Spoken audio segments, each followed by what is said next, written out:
Soviética. Aí cada um escolheu um pedaço para si. Diz, ó, essa área aqui é minha, essa área aqui é sua, essa área aqui é sua. Os soviéticos fincaram o pé lá e disseram, não, nós vamos ficar aqui mesmo nesse lugar. Mas os ingleses, os franceses, estavam muito arrasados, disseram para os Estados Unidos, ó, fica com a minha parte que eu estou indo embora. Mas a gente vai voltar com nossas tropas para os nossos países, e você, se quiser, organize esse país aí que sobrou, que a gente não vai tomar conta da Alemanha não, porque nós já estamos arrasados demais. Os Estados Unidos tinham medo que os soviéticos ficassem mais fortes. O que foi que eles fizeram? Começaram a ajudar o pessoal da Alemanha Ocidental. Uma das coisas que eles fizeram foi ajudar economicamente, com aquele dinheiro do Plano Marshall. Começou-se a ter um apoio tão grande que o pessoal da Alemanha Oriental começou a ficar desejoso, né? Pô, quer dizer que o pessoal daqui vai viver melhor do que nós, porque estão recebendo mais dinheiro. Eu não quero mais morar aqui não, né? Eu quero ir para cá. Aí disse, bicho, cara, mas é muito longe. Para a gente sair da Alemanha Oriental para a Alemanha Ocidental, é muito longe, tem muito soldado no meio do caminho. Aí o pessoal começou a lembrar, rapaz, mas e a capital? Berlim também não está dividida? Tá. E um pedaço de Berlim não é dos americanos? É. Então é como se aquele pedaço de Berlim Ocidental fosse a própria Alemanha Ocidental, não é? É. Então se a gente chegar lá, é mesmo que a gente está dentro da Alemanha Ocidental. Começou a haver uma verdadeira debandada dos alemães orientais para dentro de Berlim Ocidental. Esse pedaço aqui, ó. Os alemães, então, começaram a ver, desviste, desse jeito vai esvaziar, né? Todo mundo vai correr para lá. Vamos fazer o quê? Vamos fazer uma cerca. Botaram uma cerca de arame. Desde quando cerca de arame deteve alguém em algum lugar, né? Nunca aqui no Brasil a gente vive pulando as cercas, porque lá também o pessoal não pularia. A galera começou a pular a cerca. Tem imagens do povo se enganchando nas cercas de arame farpada, aquela loucura. E esse muro foi feito do lado dos prédios, no começo. Tem imagens de época, o povo pulando prédio pequeno, antigo, mas prédio tipo de 2, 3 andares. A galera pulando do terceiro andar e se jogando lá do outro lado, né? Para tentar chegar nessa parte aqui. Os alemães então viram que não tinha jeito. Eles tinham que criar um muro que separasse de vez essa Berlim Ocidental. Mas separar como?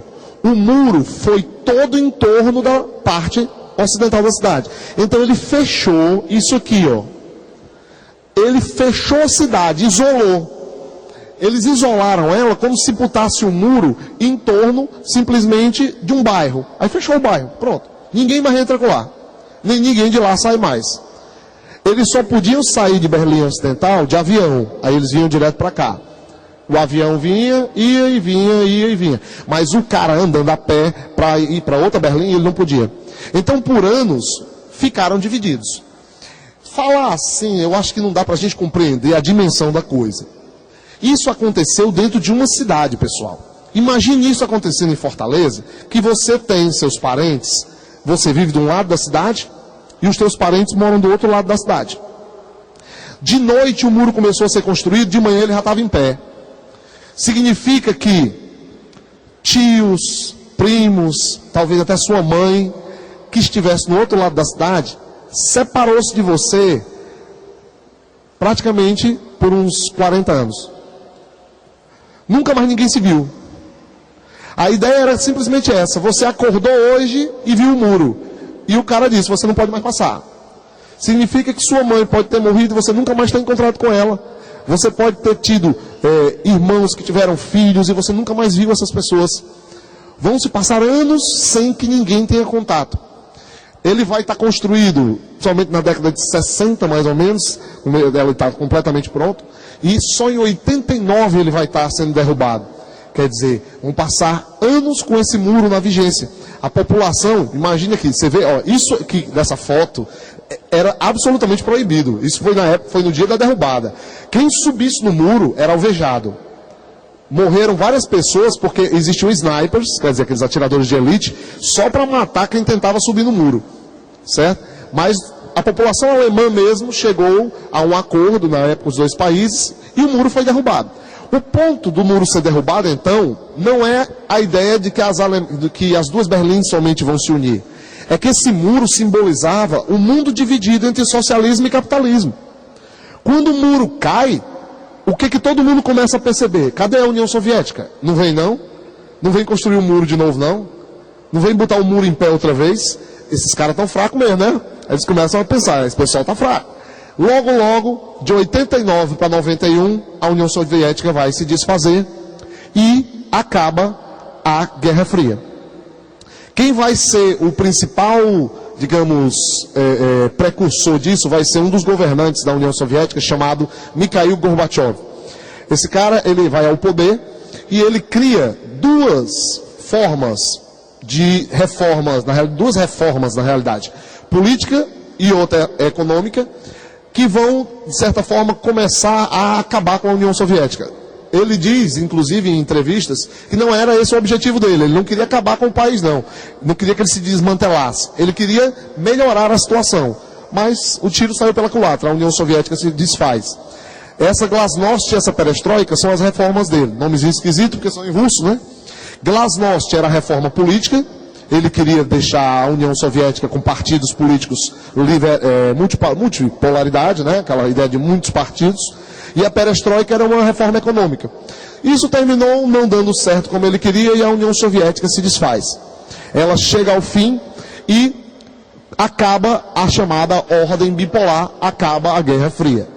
Se acabou a Guerra Fria, então só tem um polo de poder agora no mundo, só tem os Estados Unidos mandando em todo mundo. Era o que se pensava. Só que, na realidade, hoje nós vivemos um mundo multipolar. É um mundo que tem polos de poder, só que agora os polos de poder não são mais polos de poder políticos. Vamos receber bem a ideia.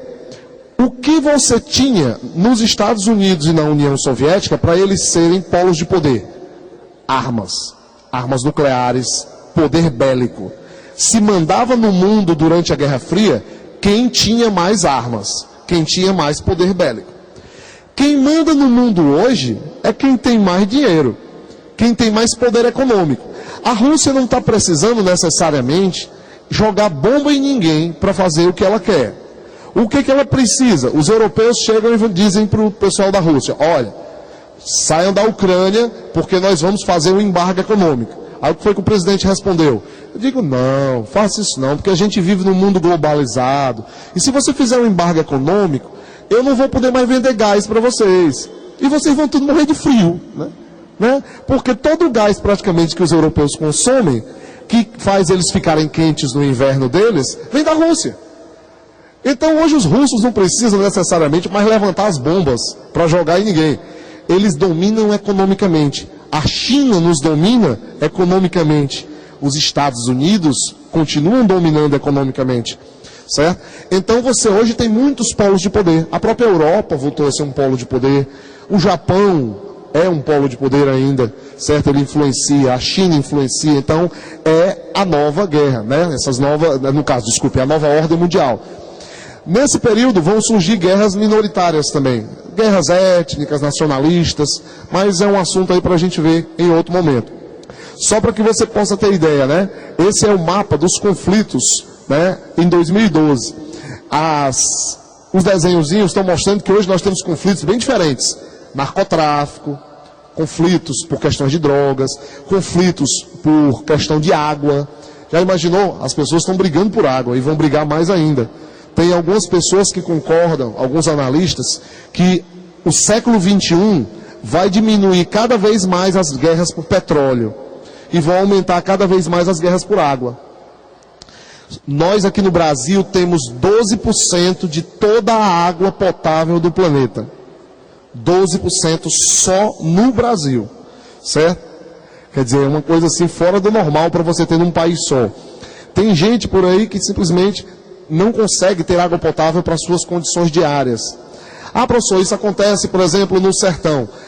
No sertão nós temos principalmente uma questão de uma má organização para se levar a água para lá. Agora o país tem água, não tem? Nós temos os 2 maiores aquíferos do mundo. Não era para ninguém passar sede no Brasil, isso aí é certo. Mas tem países onde realmente a falta d'água é imensa. E os conflitos por água já existem. Okay? Esse mundo que nós estamos vivendo depois da Guerra Fria é um mundo em que os conflitos são bem diferentes. É um mundo em que não se tem mais a ordem bipolar do ponto de vista leste-oeste. Hoje a ordem que nós temos é um ponto de vista norte-sul. Se você vê esse tipo de mapa em prova, com essa linha torta, já viu um menino dizer assim, professor, isso é o Equador? Isso não é a linha do Equador, não. Nós chamamos isso aí de linha norte-sul. Como é que é essa história de linha norte-sul? Linha norte-sul significa que todos os países que estão acima da linha são países desenvolvidos, ou do norte. Professor, mas esses aqui, né? Não é exatamente acima, né? Realmente eles são uma exceção. É por isso que a linha faz essa volta.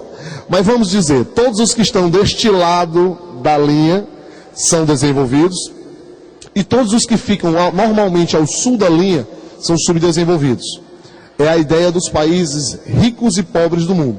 Eu conversei com um professor de redação há uns 2 dias, e ele estava vindo tirar uma dúvida comigo sobre uma coisa que eu aproveitei para partilhar com os alunos que estão aí em busca de fazer o Enem. Ele está dizendo que está tendo uma confusão entre os professores de redação, os corretores, e redação todo mundo sabe que tem um peso grande, né? No momento em que os alunos estão chegando lá para falar sobre o Brasil como país subdesenvolvido. Ele diz que fica na dúvida como é que o Brasil pode ser subdesenvolvido e ser uma das 10 maiores economias do mundo. Como é que ele pode ter tanto dinheiro, um PIB tão grande e ser subdesenvolvido? Então é importante que quando vocês forem falar sobre quem é país desenvolvido e quem é subdesenvolvido, que você explique na sua redação que um país, para ser desenvolvido, ele tem que ter mais do que dinheiro. Ele tem que ter também uma renda bem distribuída pela sua população. Aí na parte de geografia que vocês receberam, mostrou a tabela do IDH. Tem que ter um índice de vida bom para a sua população, é ter condição da população ter a educação, saúde, tudo isso. Isso é mais do que só dinheiro, certo? O dinheiro vai ser uma coisa importante, mas lá na Arábia Saudita o pessoal tem um PIB muito grande, mas nem por isso eles têm a população vivendo bem, certo? Seria a diferença entre os dois. Isso começa com essa ordem mundial que acabou, essa ordem, antiga ordem bipolar. A nova ordem mundial está ligada diretamente àquilo que nós chamamos de globalização. A gente finaliza com esse complemento da globalização. O que é essa globalização que a gente ouve falar?